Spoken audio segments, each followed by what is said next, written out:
నారా లోకేష్ కాబోయే ఆంధ్రప్రదేశ్ ముఖ్యమంత్రి.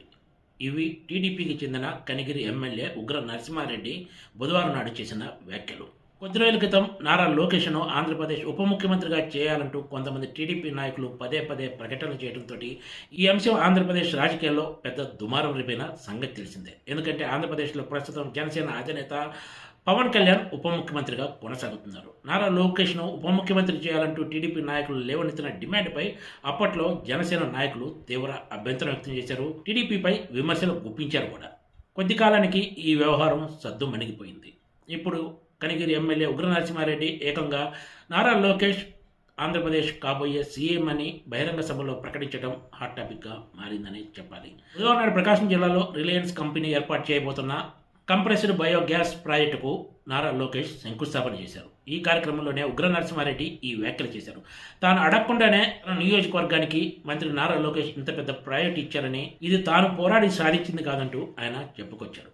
కూటమి సర్కారులో ప్రస్తుతం టీడీపీ, జనసేన, బీజేపీలు భాగస్వామ్య పక్షాలుగా ఉన్నాయి.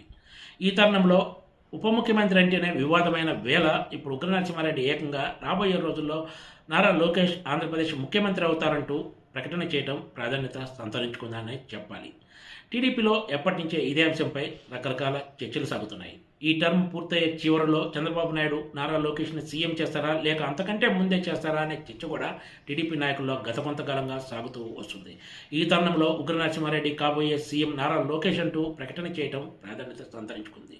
దీనిపై జనసేన నాయకులు ఎలా రియాక్ట్ అవుతారో వేచి చూడాల్సిందే. ఎందుకంటే జనసేన అధినేత ఉప ముఖ్యమంత్రి పవన్ కళ్యాణ్ అధికారంలోకి వచ్చినప్పటి నుంచి పదే పదే ఒక ప్రకటన చేస్తూ ఉన్నారు. అదేంటంటే రాబోయే 15 ఏళ్ళు ముఖ్యమంత్రిగా చంద్రబాబు నాయుడే ఉండాలని కోరుకుంటున్నట్లు ఆయన అటు అసెంబ్లీలోనూ బయట బహిరంగ సభల్లో కూడా చెప్పుకొచ్చారు.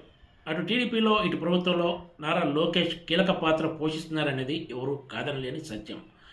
అందుకే ముఖ్యమంత్రి చంద్రబాబు నాయుడు కూడా హాజరు కాకుండా రిలయన్స్ ప్లాంట్ శంకుస్థాపన కార్యక్రమాన్ని నారా లోకేష్కు అప్పగించారు. వాస్తవానికి ఇలాంటి కార్యక్రమాల్లో ముఖ్యమంత్రి చంద్రబాబు నాయుడే స్వయంగా పాల్గొంటారు. కానీ ఈసారి మాత్రం అందుకు భిన్నంగా నారా లోకేష్ను ప్రభుత్వంలో కూడా కీలకంగా ప్రమోట్ చేస్తున్నట్లు స్పష్టంగా కనిపిస్తుందనే వ్యాఖ్యలు వినిపిస్తున్నాయి.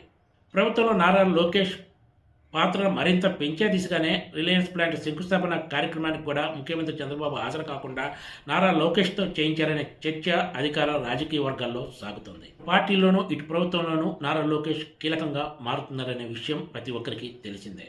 రాబోయే రోజుల్లో కూడా ముఖ్యంగా పార్టీ పదవుల్లో కూడా సీనియర్లను పక్కన పెట్టే అవకాశం ఉందనే చర్చ సాగుతుంది. కేబినెట్లో కూడా ఈసారి గతానికి భిన్నంగా చంద్రబాబు నాయుడు ఎక్కువ మంది కొత్త వాళ్ళకే ఛాన్స్ ఇచ్చారు.